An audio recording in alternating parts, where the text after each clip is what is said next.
arasam, kara saçın darasam, bay bay gönlüne koyayım. İyi gidelim biz gideli, şanımı aydım düzeli, bay bay gönlüne koyayım. Akturnuktur almanardır, yanaşının mine batır, bay bay gönlüne koyayım.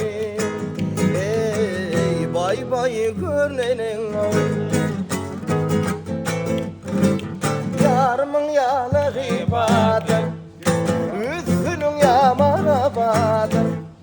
Avcamın yalı gıbadır, üstünün yamana badır.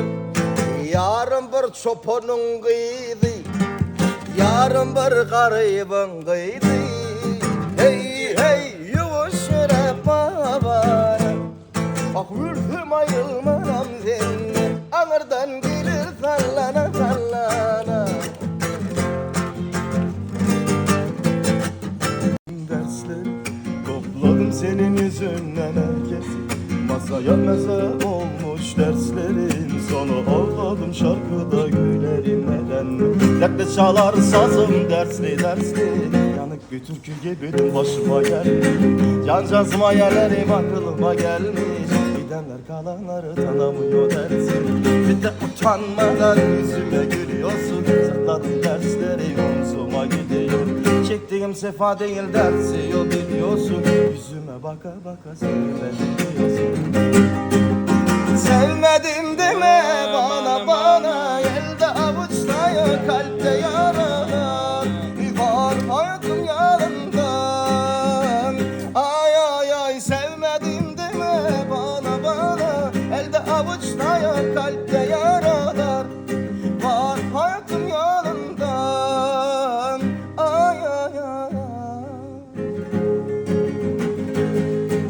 Şuna bana devretleri kapandı bu eski yaram, sana dayana dayana. Daha tutunacak aşka kalmadı dayana. Hayallerim uçurumun eşiğinde bir salınca, ben gittikten sonra mı aklım bende kalacak?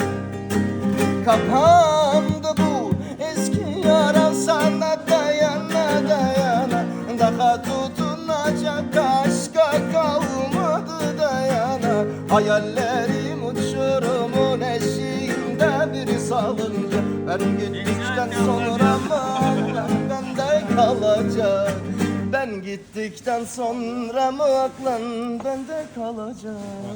Gittikten sonra